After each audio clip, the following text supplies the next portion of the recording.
So when we started the Players Company, what we primarily focus on was kind of like niche areas where you can build your knowledge base without it being overwhelming. Learn about different ways that, they can build wealth while they're playing, retain, and even build further wealth post-career, because that's the most tricky part. Is it's very common that your platform significantly shrinks once you're out of the league. Maximize as much as you can during your time, and be smart with the decisions you make and with the people you surround yourself with.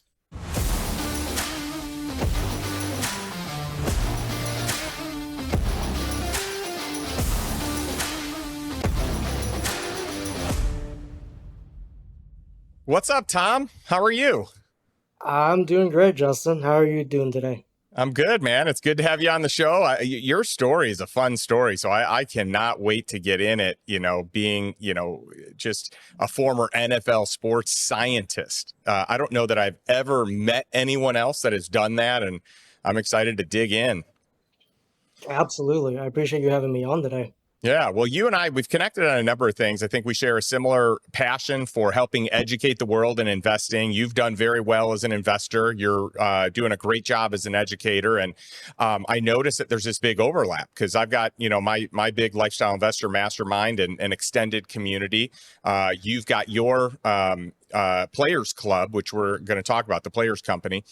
And sometimes it kind of intertwines because I get athletes in our community. I just spent some time at PAC, the pro athlete community, and got a chance to meet a ton of those players and share some thoughts with them. And have recently been asked to run an event at the ESPYs where we're going to be bringing in a bunch more pro athletes and teaching them how to invest, how to create cash flow, how to just do things in a smarter, better way and make less mistakes and have more fruitful interactions and investments. That sounds wonderful. I do think we definitely have a lot of synergies in what we're trying to do. I mean, at the end of the day, it's helping our communities build wealth, whether that be through empowerment, education, or access or anything like that. So I'm glad to be talking to you today. Well, Tom, it's interesting in the world of pro sports. I mean, I learned so much from DK's podcast because, he kind of got into the weeds on like what really happens with pro athletes. What do they really make? It's a lot less than you think. It's a lot less than was publicized in terms of their take home. Learning some of the predatory practices involved, especially on the financial services side of things, and just how taken advantage people can be, but also just sometimes how naive and this can be anyone, not just pro athletes, but people that are not in the investment space are, because there's so much to know and it's so easy to take advantage of people. And so I'm sure you've seen a lot of this. I'm just curious your thoughts. I'm sure this is part of the motivation for starting the Players Company. Yeah, absolutely. I think that's a very kind of highlighted point, particularly in the finances and professional sports, is you see a lot of these high dollar contract values, but I think for general population, you might not understand that not all of that capital is actually attributed to the athlete, right? And in the NFL in particular, most of the bottom, I'd say 80% of the contracts fluctuate between minimally to non-guaranteed. So what that means is, like, if you sign a $10 million contract, right, you have $2 million guaranteed. If you get hurt or cut anytime in that duration of the contract, that extra 8 million gets wiped off the books. Wow. Essentially, you just end up with two, and that's not Wow. taxes, travel expenditure, as well as kind of everything you need to pay for to be an athlete to play in a market, right? Because you don't have a house in every market. You have to rent cars, you have to rent furniture. So there's a lot of expedited cost that comes with being a professional athlete. No kidding. Yeah, what they see at the end of the day is a lot less than what people think. So tell me, how on earth did you first and foremost get into NFL sports science? And then how did you have this idea to start the Players Company, and kind of what's your end all goal? That's a great question. So I'm going to start way back, all the way to high school, Tom, right? So I played high school basketball and I ran track, but when I realized I was 5'5" and a senior, I quickly thought, oh man, I'm definitely not going pro, right? Uh, So I picked UC San Diego as my undergraduate college and my alma mater. Um, to go there to study medicine, actually. So, being from an immigrant parent household, and Asian as well, they were always either be a lawyer or be a doctor. So, I did take that route. And then, after going through the gamut of pre med into graduate applications, into a MS degree, I realized sports medicine, or actually medicine as a whole, may not have been the route for me. I still wanted to be around sports. I still wanted to work primarily in the performance and the health field. So I went a slightly different route and went after a PhD, but still it fluctuated around health and sports. Got the great opportunity to work with the 49ers as one of the first sports scientists of the Wow. NFL. That's Um, awesome. yeah, it's grown a lot since my day, and I'm sure they're a lot smarter than I was, right? But I went down the gamut for about 3.5 or 4 years with the Niners, until we had our beautiful little daughter. And Devin would probably have told you, professional sports schedules are not meant for families. They're Oh, extremely demanding. Yeah, no, they're grueling. yep, like 7 days a week, Oh, grueling. And then the travel. So I exited the club, started my own consulting firm that worked with the five major sports, as well as a lot of the athletes. The players' company was something I actually kind of backed into. Like, I understood the trivialities of player negotiations, contracts, and kind of like the negative implications on the guys. But it wasn't kind of like a sticking point. So, in a part of my consulting business, I learned a lot of entrepreneurship and specific leadership traits, and kind of grew an interesting circle of team owners, of athletes, of high net worths. I actually got approached by Sheldon Day, who's, I would say, is the actual founder of the Players Company. I'm just kind of his friend. well, With good friend to have. absolutely, Tell and tell everyone about him. yeah, Shell is a freaking amazing human being, as well as a football player. He's approaching his 10th year in the league. Fourth round draft pick. I think this is his fifth team. He's playing for the Washington Commanders. Good team to Defensive be on right now. They're on the rise. Yes, they are. Yes, they are. Great young QB, amazing new GM, Adam Peters. Big shout out. Yep. And building up a system done right. Um, but he saw a huge gap in the NFL, not being a top 10% kind of like salaried player. The bottom 80% of the league with those minimally guaranteed contracts, even worse for practice squad guys. Like, a lot of guys weren't managing finances appropriately, nor did they have the background or the resources. And as you mentioned earlier, there's a lot of predatory kind of people out there in the financial field, that do want to take advantage. So sometimes there's a huge rift in the trust aspect. So that's the biggest connotation of why we started the Players Company, was to help basically not your, you know, $500 million QB, but maybe the middle of the pack or the end of the pack guy that actually needs to spend his money wisely, invest well as build a good financial repertoire, so that post athletic career they can grow their money still. Yeah. Well, I love that you guys are making moves in this space. We'll have to get Sheldon on the podcast sometime and riff on some stuff. But I just, it's so needed. And by the way, I want to jump back into this, but I feel like we've got to take a pit stop, because before you started the Players Company, you did really well in investing, and I know you still invest, and because of some of your knowledge, some of your relationships, some of your access, you've been able to get some pretty incredible deals. And I'd love to just have you showcase, some of what you've worked on, some of what you've done. I mean, I know one of the deals that you did, and it's incredible. So I'd love for you to just kind of brag about some of the cool stuff you're up to there. Thank you for the segue. Yes, I've been in a very fortunate spot where I've gotten a lot of exclusive deal flow and been able to work with a lot of great people and a lot of great partners. That actually leads to my side business. It's a kind of like a private investment firm where we primarily focus on professional sports assets. So, like, teams in the five major leagues as well as some of the emerging leagues.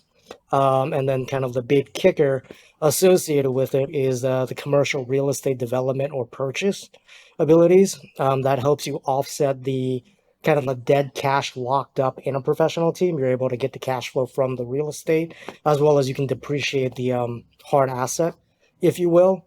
But before I got into that, I did do a lot of venture investing. We've built a pretty nice little portfolio.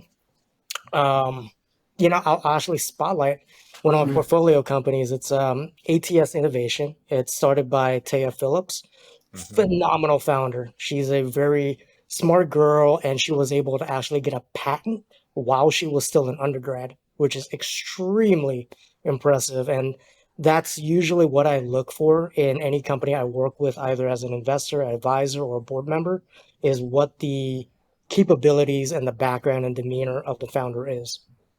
Yeah. Well, and you guys were able to take a minority stake in the Jordan Sports Group, right? Like that was one of your more recent acquisitions, which to me is a pretty big time deal. Well, Talk about that. thank you. Yeah, Jordan Sports Group is a NIL agency. They represent about 65 or 70 college athletes, mostly centered in football. So you can kind of see the alignment there, Yep. right? We've been growing our community and organization over the last 3 years, and it's grown pretty rapidly.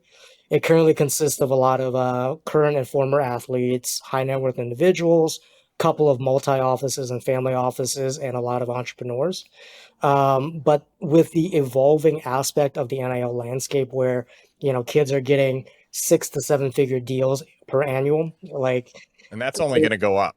I mean, we're in the beginning days. So I love that you got in on this because I see this being this can go to the moon. absolutely. Yeah, it's a shifting landscape. And I mean, if you're kind of like investing in anything, it's kind of like a pivotal position in the market.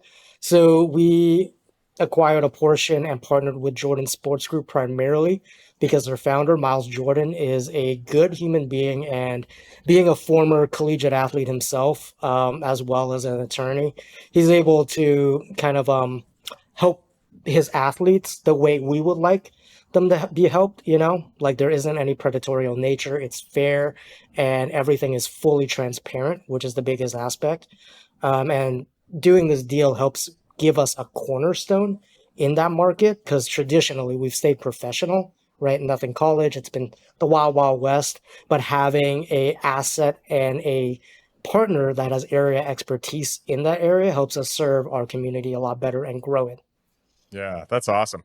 Well, I love kind of what you're getting into. And for those of you that are unaware, I mean, everything is changing in the world of sports investing, private equity getting in. I am now an investor in several pro sports teams, but on a minority scale. I'm investing through one of the six qualified PE firms that are allowed to invest in the NFL. I've invested in a handful of other deals and other funds over the years that have given me access to some nice exits, as we've seen, kind of more teams change hands in the last few years than we had in a long time. So that's really exciting, the democratization of pro sports investing. And then secondly, we actually just had Chris Pronger speak to Lifestyle Investor Mastermind on all kinds of sports investing and all the stats and all the details. And so I'll probably get him on the show to do a session, kind of focused on pro sports investing. But the second thing that I'm really excited about, that I think most people don't even know is a thing, is that there is now going to be investment opportunities into college sports teams, and specifically and especially these big, huge state programs and some private schools. But I'm just shocked that on the state level, it's kind of working out, right? Absolutely. I think, okay, so to your earlier point, just shedding a little light on the NIL landscape. Sorry, my dog is barking. Um, they're instilling a salary cap this year, which changes kind of the dynamics of how much money goes into the colleges and what they have to funnel out. So they have to change their model to be more of a professional sports model, which entitles investments into teams, sponsorship revenue, partnership revenues. That's a big reason why we acquired a portion of Jordan Sports Group as well. Is we're going to be launching a way to help colleges build revenue through like naming rights of a stadium, for example. Yeah, that's really cool. I love that.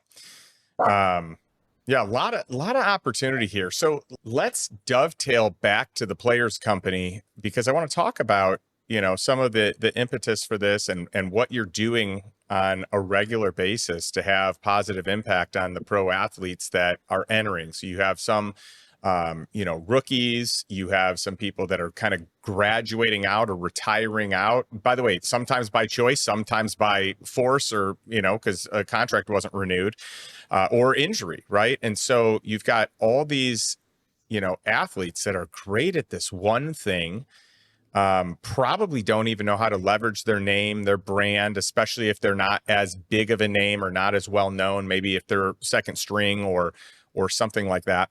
But there's so many opportunities, as I'm diving into the pro athlete community. It's so cool seeing just what is happening and what they can do to leverage. And by the way, I had the honor, thank you, by the way, for letting me write an article in your Players Company publication on investing in cash flowing deals and talking about real estate. And, hopefully that was well received, but it was really fun for me to write. 1000%. And I want to thank you for the contribution. I know it means a lot to the community, and it's kind of the impetus of a lot of the EDU we do is diversification in different segments as it relates to finances and investments, which you've done an amazing job at. Read the article, blown away as always by professionalism and knowledge base. Thank But you. as it relates to the Players Company, you're exactly right. You never know as an athlete, especially in the NFL, when basically the string is cut, unfortunately. In the locker rooms, the NFL is usually emphasized by not for long, Uh, because you're not in the league for very long, especially if you're kind of like a little bit on the lower tier or if you're undrafted. There's a lot of uncertainty there. But Average play time for those of you that are unaware is 3 years. It's shade over 3 years, like 3.1 or 3.2 years is literally the average playing time for all athletes. So it is short lived for most. 1000%. And the injury risk is excremental, right? Coming from a sports medicine and science side. And Sportico actually came up with a very interesting statistic that I think 80% by year three of retirement, NFL athletes unfortunately declare for bankruptcy. Oh my goodness. That Yeah. is brutal. And I love that we're both working on solving that and helping players along the way so they don't become part of the statistic. Yep. 1000%.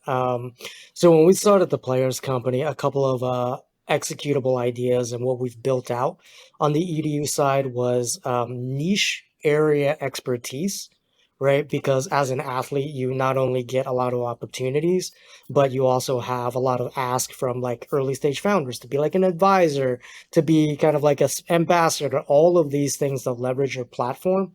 So what we primarily focus on was kind of like niche areas where you can build your knowledge base without it being overwhelming, right? A good example is what a cap table is, right? What's the Yep. difference in stock issuance between a grant and an option, right? What's an 83B election to save on taxes? So we delved down into that over the period of around 2 to 3 years and onboarded phenomenal partners like yourself, Justin, that's been able to shed light on area expertise to help our community empower themselves and learn about different ways that, you know, they can build wealth while they're playing, retain, and even build further wealth post career.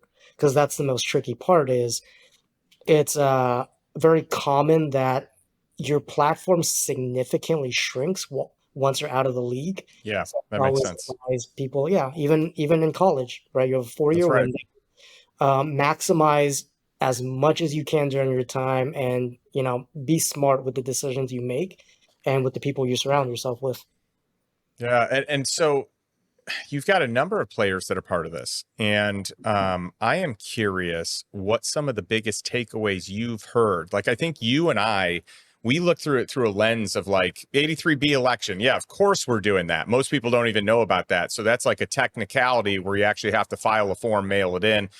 But I would imagine that's not the big takeaway from the players. Like what are they saying? Wow, I had no clue, or this was really impactful for me. Um, I'll be honest with you. I've had better conversations than not when it relates to that, just because when you're able to communicate it in a what's the word, complicated manner. So what Hmm. I mean by that is you pick one specific subject and don't diverse into everything else. It becomes a lot easier and a lot more digestible, even for myself, right? Being from a sports science background, I've had to basically build my knowledge base significantly. So, with that being said, that's actually one of the biggest topics is 83B election, right? Okay. A lot of people would get stuck. I've had a lot of athletes showing me, oh, here's an advisory contract. They're giving me, 30,000 shares in NSO options. And I'm like, okay, like what's the price per share? Like what is Yeah. How that? many shares? Yeah. Yeah, like when. That might be a lot. It might be a little. Right. Is there a double trigger? Like, what's your tax inclination like that? So I think What's once you vesting? Are they vested all at once? Can they take them away? Yeah. exactly. So going down the rabbit hole in plain day conversation like that and just really asking questions without any kind of like assumptions, has been the best route to go and merited a lot of good growth and responses, if you will. Yeah. Well, I love that. Um, what what are you most excited about with the future of the Players Company? Like what gets you up in the morning and excited for the day? I know off air you're like, man, I just got done with a whirlwind of meetings. I've just done so many meetings recently, and for you and I don't think meetings light us up. It's just like a necessary evil. But unless it's just a life changing or business changing conversation. But what is it that you envision for the Players Company that really lights you up? That's a great question. I would actually love to ask you about that, about your community as well. But for myself, it's our kind of growth trajectory. Like, I'll be honest, the last 3 years has been kind of like setting up the tent poles, growing strategically, but not really hitting kind of like a place where we can go wherever we want, if that makes Hmm. sense, right? Yep. Luckily, this year, I believe through all our events, through our media, through our EDU, and through all of our investments we've made, we're able to kind of digress and go into new markets like your college market. But one of the biggest things we're working on periphery Q2 of this year is kind of an international expansion. I can't talk too Cool. much about it, but we're going to be able to be the only private organization athlete owned to have 10 poles in multiple countries and That's hope awesome. use sport as a unifier. That's what's kind of like kicking down the road for us, you know? Oh, it's so cool. Well, I'll flip it back and I'll answer it since you were curious about us and our community and what we envision for the Lifestyle Investor brand. So, over the past few years, we've been making some big moves in branding and kind of moving away from a company or a brand, but really to a community. We don't want to be a place that's guru led, guru driven. We want to be a place that's community led, community driven, because the people in our community are brilliant. And moreover to that, we really think that we can be the modern day rich dad, poor dad. And that had a huge impact on me and my life and my trajectory. And we just feel like that, today's messaging, today's investing, just all the things that we do, we just feel like this could be so good for the masses. Now, we of course have niched down and we've got the Lifestyle Investor Mastermind, the Tribe of Investors Mastermind, and our young adults program called Lifestyle Investor Foundations. Mm, And so we're serving three different distinct groups. But our larger community is, a few thousand people. Anyone that's ever purchased any course, any book, anything. And then we've got a huge email list as well, and a pretty large social media following. And so, what we're excited about is just teaching people that there's another way. You've got the financial services industry that basically beats the drum of Wall Street and managing your money, where they get paid on assets under management. So whether you make money or not, they make money. So it's a very misaligned way to invest. And the wealthiest families don't even put more than about 15 to 25% with money managers and in the stock market. And I've seen it as low as 5%. I've actually seen it as low as 0%, but I've seen a strong contingent at just 5% in the stock market with money managers. Often when it is in the market, it's not with money managers. And so we want to help democratize what these wealthy people are doing. What a set of millionaires do, what do billionaires do, and we want to teach your everyday folks, and then especially your high flying performers, whether it be athletes, entrepreneurs, or just people making waves in whatever their corporate role is. We want to teach them that you can do it a different way, you can do it a smarter way, and you don't have to play the net worth game or the lock it up and wait until retirement game where you get no utility and other people are getting paid on that. And we want people to get utility today, live a great life today, and we want that education out in the world. So that's really what gets me up and keeps me excited. I love that. I sense a little bit more collaboration down the road, of course. I think so. I think it's a great vertical you're going after, particularly on the youth side. I think simultaneously that kind of goes hand in hand with our thoughts on the collegiate market. Because, I mean, it's never, I mean, coming from immigrant parents, it's never too early to start building resources and a proper knowledge base for financial identity. That's right. So I love the community aspect that you're building, to your words, democratizing wealth. Yes.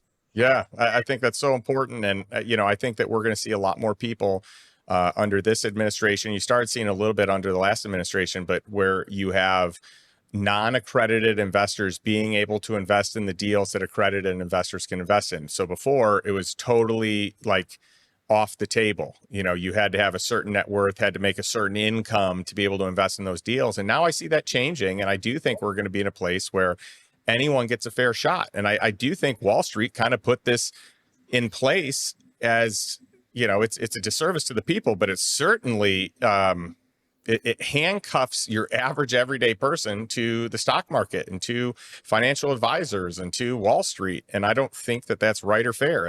If 60% of the net worth of the wealthiest people in the world falls into alternative investments and only, let's call it 15 to 25% in the stock market with potentially money managers and probably not money managers, then help me understand how that serves the average everyday person to keep them out of all the deals that the wealthy are doing. I'm with you. Right. Just out of curiosity, because we went down the tangent a little bit, what are your thoughts on crowdfunding? Because that is one way where you're allowing non-accredited investors to get into kind of the private market deals, right? But Yep. it's really substantiated at less favorable terms, of course, and there's a lot of a big chunk that goes through origination fees. What are your thoughts on that?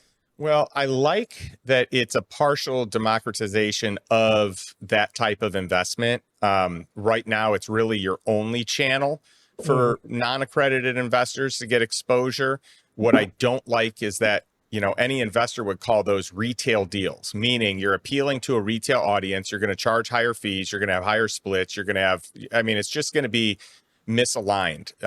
The sponsor or the GP is going to make a lot more than they would in a typical deal because educated investors would never go with those terms. They would never invest at those terms. So part of me likes that we're moving down that path to fully opening up deals to non-accredited investors. But part of me feels like a lot of garbage deals are out there, and you really have to do your homework and you have to do your due diligence. Just because it's on a crowdfunding site or platform doesn't mean it's a good deal. And often it's there because they couldn't raise money from educated investors or institutional investors. And so the default was to go there.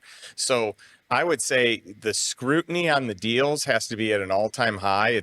You're going to have way fewer deals that you would ever want to invest in, but that doesn't mean you can't find good deals. And it doesn't mean you can't find good sponsors. You just have to learn how to vet deals. And by the way, we have a vetting deals course, where we teach everyone how to do this. So, check that out if you haven't yet. Great nugget of knowledge right there. Love it. Well, as we're wrapping up here, Tom, tell us where we can learn more about you and where we can learn more about the Players Company. Absolutely. You can check us out at theplayerscompany.co, so co, not com, common misnotion. And I'm on social media for LinkedIn, Instagram, Facebook, if you're an elder millennial like myself. But yeah, happy to always connect and figure out if there's any type of potential collaboration down the road. I love it. Well, Tom, I think the world of you. I think the world of the Players Company. I think you're doing great things in the world. I'm glad we could showcase you and all the cool stuff you're up to. I love your investment thesis and you know, kind of the private equity position that you have, some of the moves you're making there, and you are on the cutting edge, you know, of a lot of things, education side, but also on the investment side. So we appreciate you being here, and thank you for your wisdom today. And I'd like to wrap up the episode asking our audience one question. What is one step you can take today to move towards financial freedom and move towards a life that you desire? So a life by design, not by default. Thanks, and we will catch you next week.